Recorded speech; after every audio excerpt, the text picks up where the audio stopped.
Hello, and welcome to another equipment video hosted on this YouTube channel. This one offers an in-depth look at the PGE BCR's fleet of RS3 locomotives. If you would like to know more about the Railway's RS3s for general interest or for modeling reference, then this video is for you. The Pacific Great Eastern Railway took delivery of 18 RSC3 and RS3 locomotives between 1951 and 1955. These were all built by Montreal Locomotive Works, and they were fairly similar to the Alca RS3s produced in the United States. A further 2 RS3 locomotives were purchased second-hand in 1972. Let's look at each of these series in turn, the modifications and paint schemes applied to them, and how to model each of them authentically. The first 8 units, number 561 to 568, were delivered as RSC3 locomotives with A1A trucks. This option was intended to reduce axle loadings on some of the railway's track work, with a corresponding reduction in tractive effort. Another weight-saving measure was the option for a small 600-gallon fuel tank. They came with louvered car body doors, single front and rear headlights, and a longitudinal exhaust stack due to the arrangement of the turbocharger. The first 6 units arrived in 1951, and then another 2 came a year later. The next order was for 3 RS3 locomotives numbered 569 to 571. They were delivered with BB trucks, the same 600-gallon fuel tank, louvered car body doors, single front and rear headlights, and a transverse exhaust stack, and these units arrived a year after the last of the previous RSC3s. In July of 1954, the railway received a single order for number 572. This locomotive came with a longitudinal 1,200-gallon fuel tank, car body doors with filter openings, and single front and rear headlights. Later in the same year, another 3 units were delivered, numbers 573 to 575. They were identical in configuration to number 572, except for the addition of twin front and rear auxiliary headlights. This addition would soon be retrofitted to the earlier units. The twin lights were aimed outwards to improve visibility around curves. And the last 3 RS3 locomotives to be received from the Montreal Locomotive Works were numbers 576 to 578 in May of 1955. These units had a modified short hood for an optional steam generator. You can see the notch on top of the short hood, and taller exhaust stacks. Otherwise, they were identical to the previous order. These were also the last RS3s to be produced by MLW. The RS3 locomotives replaced the PGE steam locomotives in mainline service, and they were soon the recipients of numerous modifications. The 8 RSC3 units received boiler tube type pilots shortly after delivery. By 1955, the railway sought to upgrade them to match the rest of the fleet. So they were retrucked to BB configuration at Squamish, and the fuel capacity was enlarged from 600 to 1,200 gallons, with the addition of a second section ahead of the original fuel tank. The original louvered car body doors were replaced with doors containing car body filters, and those doors came from MLW, and also an auxiliary front headlight was added above the original headlight. On the RSC3 units, the auxiliary front headlight was sealed in a rectangular housing. Numbers 569 to 571 were also retrofitted with car body filters and an auxiliary front headlight. And number 572, which did come with the car body filters, also received the auxiliary front headlight prior to its loss in August of 1960. Now, during the 1960s, another major car body modification appeared. The railway found that air taken in ahead of the prime mover tended to collect engine oil, and this coated the generator and the turbocharger, and that required frequent cleaning and servicing of those components. So the solution was to install a firewall between the engine and the generator, and then air was taken in through new car body filters in the short hood, and it was ducted under the cab floor to reach the generator. The short hood filters were on the right side, except for numbers 576 to 578, which had them on the left side due to their different short hood. Another change during the late 1950s was the addition of pilots with footboards for road switching and yard work, as the RS3s were now increasingly seen in way freight or yard service, having been replaced in mainline service by newer, more powerful units. I'll now share a few photographs with you illustrating these early modifications. This publicity image from 1951 shows number 565 shortly after delivery, and you can see the addition of the boiler tube type pilot and also the space behind the front truck due to that small fuel tank. And here's 561 at Squamish in July 1955 after the conversion to BB configuration and the car body doors with filters and the additional fuel tank. You can also see the addition of the sealed front auxiliary headlight. All of this work was undertaken in the railway shops at Squamish, and upon completion these 8 units now closely resembled the subsequent RS3 locomotives. And this is number 570 in August of 1958 after receiving the extended fuel tank, the footboard pilots, new doors with car body filters, and an auxiliary twin front headlight. The original paint scheme was also simplified with a solid green band around the car body ends. And at this time, the RS3s carried marker lamps. In August of 1960, number 572 became the first RS3 unit to be lost when it fell through a burning trestle near Moran, north of Lillooet. The only modification to this unit prior to its loss was the addition of the front auxiliary headlight, as this photograph confirms. The railway underwent several logo changes during the 1960s, and a variety of subsequent paint schemes were soon seen on the locomotive fleet. By 1960, the original orange scheme with green band had been simplified with a solid green stripe around the car body ends. At least one unit, number 566, received an experimental green roof. In 1962, the railway began to repaint its locomotives in overall dark green with orange pilots and handrails. Now, this scheme raised obvious concerns with respect to visibility, and it was soon amended to include orange ends.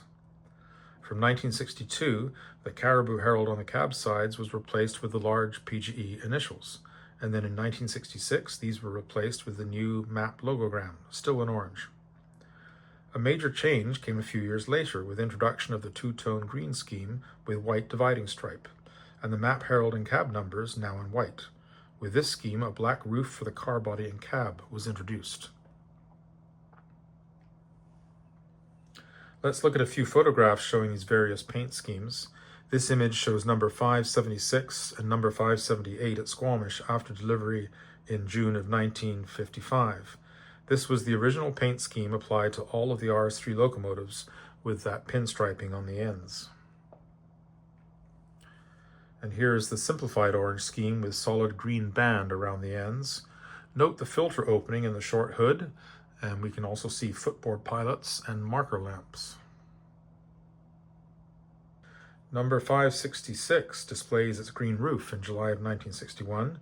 This may have been an experimental alternative in view of the excessive weathering on the orange roofs, and to date only 566 is known to have worn this particular scheme. A change to overall dark green occurred in 1962, initially with the Caribou logo on the cab sides. This new scheme raised concerns with respect to visibility, and so it was amended to include all orange ends for improved visibility and also a change to PGE initials on the cab sides. This is the same locomotive seen in the previous photograph, so it's had the orange ends added and also the PGE initials. Note also the change to a 3-chime air horn at this time.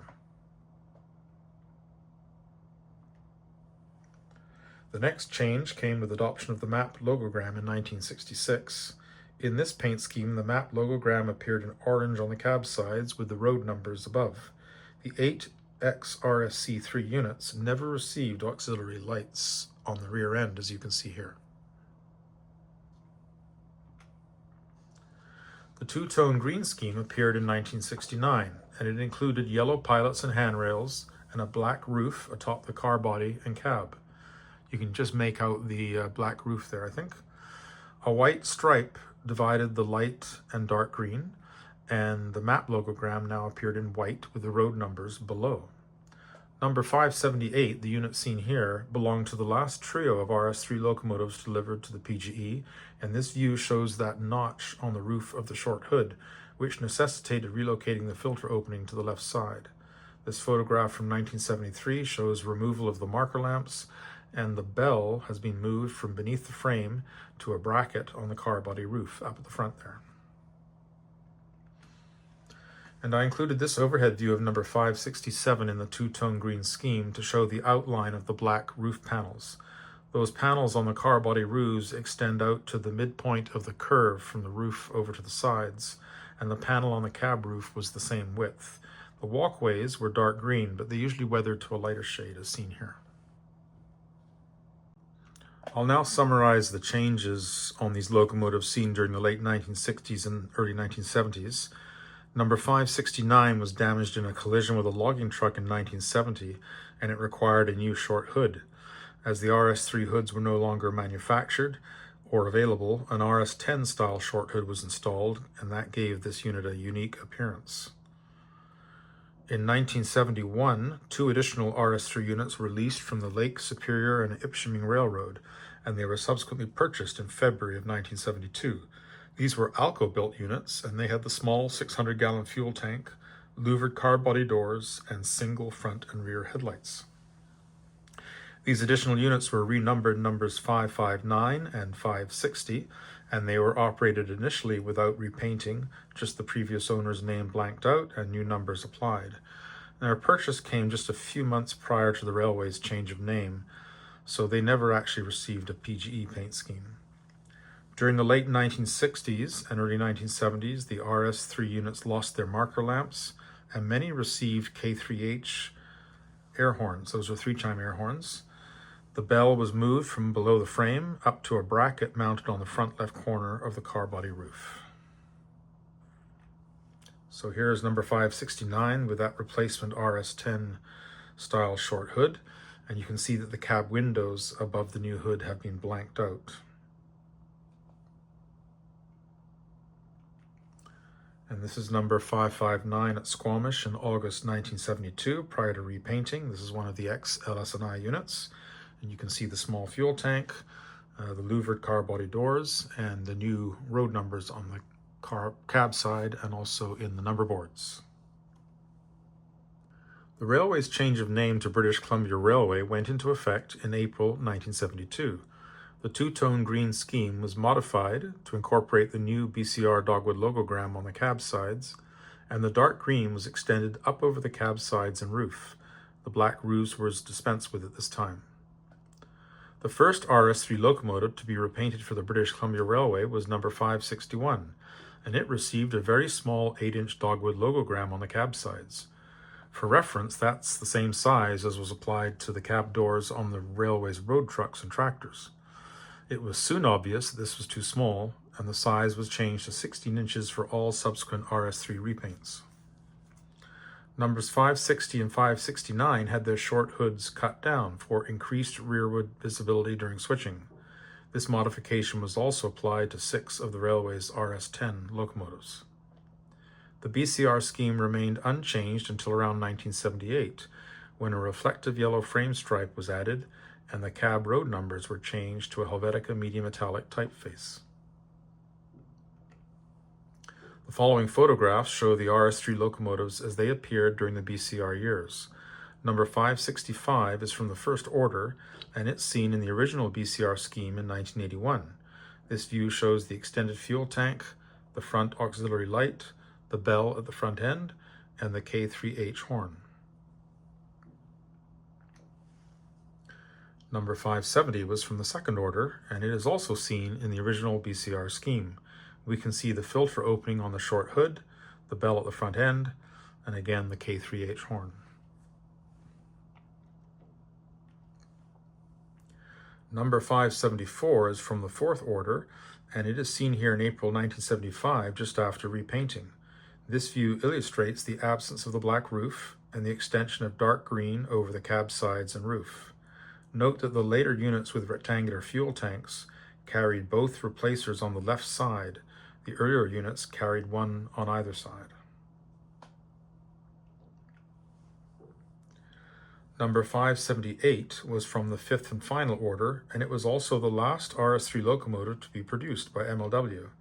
We can see that notch atop the short hood and the filter opening on the left side as opposed to the right side for the three units in this order.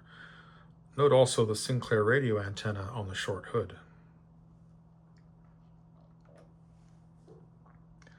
And this is BCR number 559, one of the ex-LS&I units after repainting.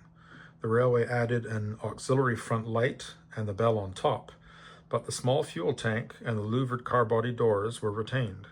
Note the odd position of that 5-chime air horn on the car body roof. That dates from its previous ownership. This is the other ex-LS&I unit, number 560, which received a lowered short hood upon repainting. The louvered doors were retained and the short hood filter opening was installed on the left side. The cab face resembled the RS10 chop nose conversions. An auxiliary front light and top mounted bell were added. Now 559 would eventually get the car body filters on the long hood. To date, I've not seen a photograph of 560 with those filter openings, and I don't think that it received them. Number 569, which had received that replacement RS10 style short hood in 1970, also had the short hood lowered. Both number 560 and 569 remained configured for long hood forward operation after their conversions, so the lowered hood remained the rear end. They also had their radio antennas mounted on the cab roof instead of on the short hood. This photograph is from early 1978, and it shows the adoption of the yellow frame stripe. And this view of number 570 in 1981 shows the final version of the BCR scheme on the RS3 locomotives. It includes the reflective yellow frame stripe and the Helvetica medium metallic cab road numbers. By this time, the RS3s were now carrying MU hoses on the pilots for the 26L brake system, as well as the original hoses off the handrails for 6L brakes. One of the last modifications to the surviving RS3 locomotives during the early 1980s was the addition of an all-weather window on the right side of the cab. I took this photograph of number 573 in April of 1985 during its last year of operation. When we get to the 1980s, we start to see some of these units retired. There were 3 retirements in 1980 due to damage incurred in derailments or fires. Number 563 followed in 1983, and numbers 559 and 568 in 1984. In 1981, number 564 was retired and converted into the railway's first slug unit, S401. The success of this conversion led to a further 5 conversions between 1983 and 1985. This photograph shows the remains of number 574 after derailing in a washout in May 1979. Where possible, components from damaged and retired units were salvaged for use in the rest of the fleet. Ultimately, 10 of the BCR's RS3 locomotives would see conversion to slug units. This is S401 in 1985. These conversions utilized the frame, trucks, deck, and car body from the RS3s. The first few conversions also retained the fuel tank for supply to the master locomotive, but this was found to be unnecessary and wasn't used in practice. In 1985, the railway decided to retire its remaining Alco 244 powered locomotives by year end. So the surviving RS3 and RS10 locomotives were withdrawn from service and they were stored at Squamish. 4 further RS3 units were converted to slugs in 1986 and 1987. And 4 additional units remained in storage at Squamish for several years pending possible future conversions. However, this didn't happen and they were eventually scrapped during the 1990s. The lone survivor was the very first unit, number 561. and that is because it was donated to the West Coast Railway Association in September of 1986, and they restored it to its original PGE paint scheme, and they also sourced some louvered doors for it. In 1993, it was retrucked back to A1A configuration and became an RSC3 once again. It has been preserved in operating condition, and it resides at the Railway Museum of BC in Squamish. This is one of the last 4 RS3s awaiting final disposition at Squamish in 1995. All major components have been removed.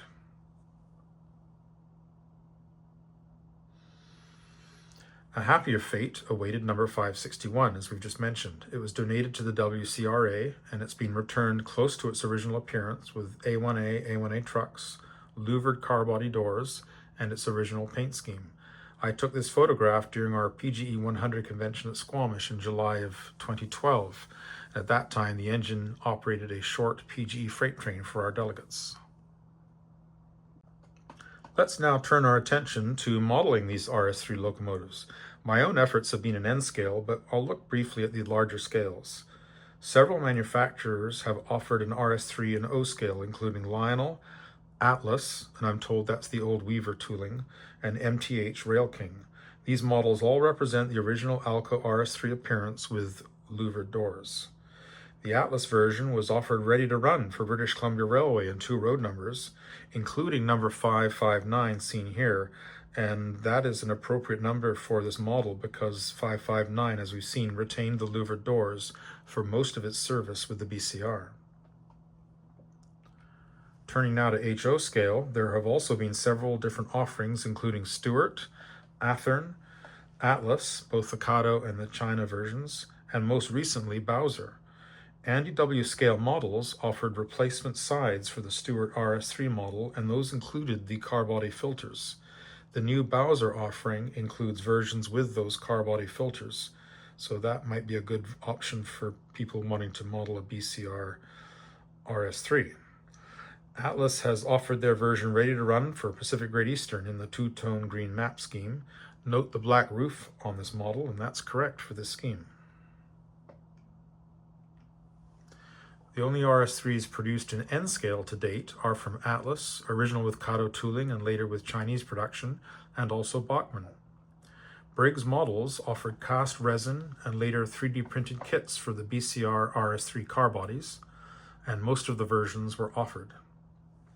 Atlas has offered their N-scale RS3 twice, ready to run for British Columbia Railway, and once for Pacific Great Eastern. And again, the BCR version is closest for number 559.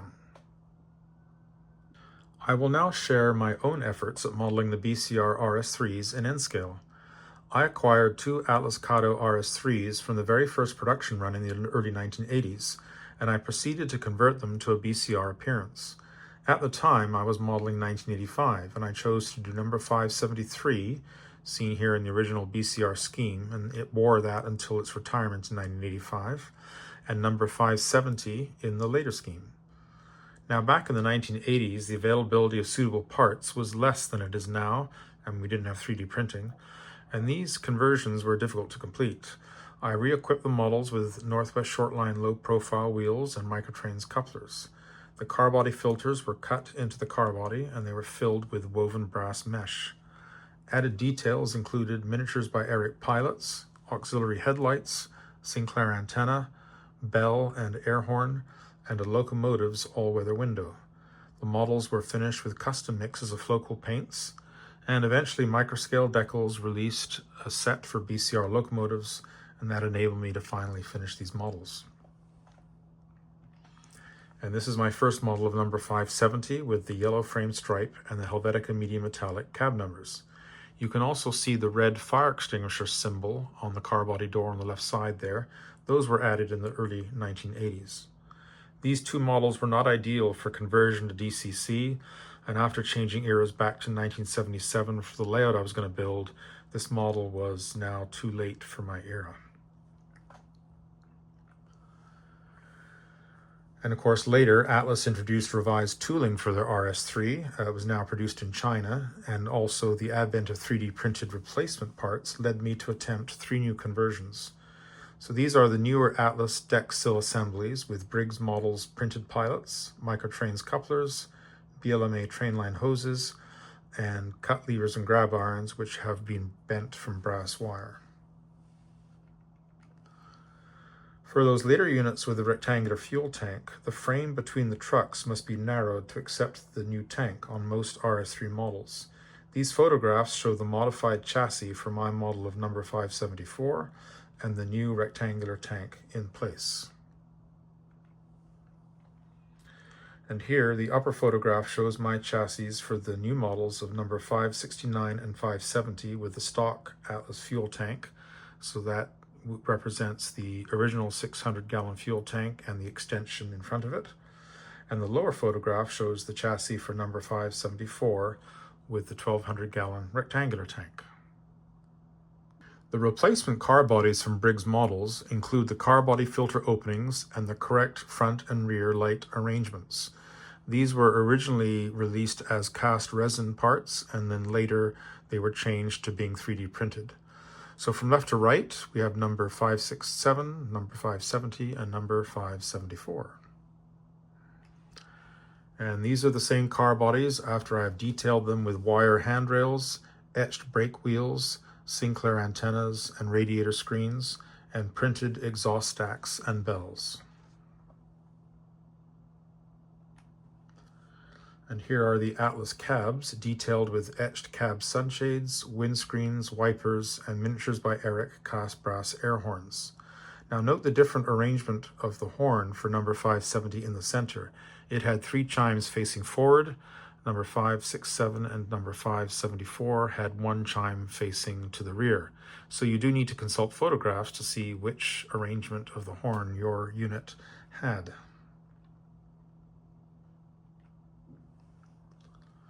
And here are the 3 N-scale RS3s completed and ready for painting. And again, from left to right, number 567, number 570, and number 574. So you can see the front and rear ends there. The models were painted and weathered for me by Jeff Briggs. Note the different paint scheme for the PGE 567 with the black roofs and the PGE map logogram. This unit's also more heavily weathered because it's been in that paint scheme for longer. These models were finished with acrylic paints and custom decals prepared by my friend Philippe White. The models received ESU LoCSound version 4 decoders, capacitors, also called Keep Alives, custom speaker enclosures, and custom lighting. My friend Dave McKinnon, who does business as Details N-Scale, did the work. These side and top views show the completed installation. You can see that the frame has been milled at the rear to accept the decoder. My locomotives are all mapped for non-directional front and rear lights and interior cab lights. These 3 locomotives also have truck inspection lights. And here are some photographs of the finished units. This is PGE 567 with the extended fuel tank, rectangular auxiliary front headlight, and it's finished in a PGE paint scheme. Number 570 also has the extended fuel tank, a twin auxiliary front headlight, and it's finished in the BCR paint scheme. And as I'm modeling 1977, I've not installed the 26L MU hoses or the all-weather window. And finally, number 574 with the rectangular fuel tank and twin front and rear auxiliary lights. Note the 2 replacers on the left side for this unit. Before closing, let's have a listen to and a look at some of these N-scale RS3s in action. The decoders are programmed with the correct Alco 244 prime mover sound and the K3H air horn.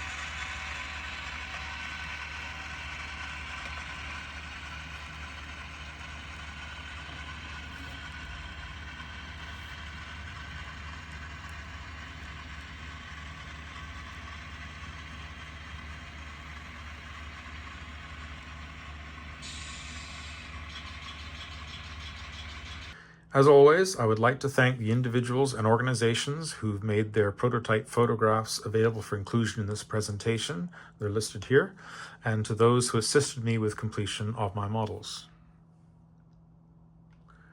I hope that you have enjoyed this video on the Railway's RS3 locomotives. If you have, I invite you to like and subscribe to this channel. I hope to upload further equipment videos in the future, including a look at some of the Railway's other locomotives. Thank you for watching, and see you again soon.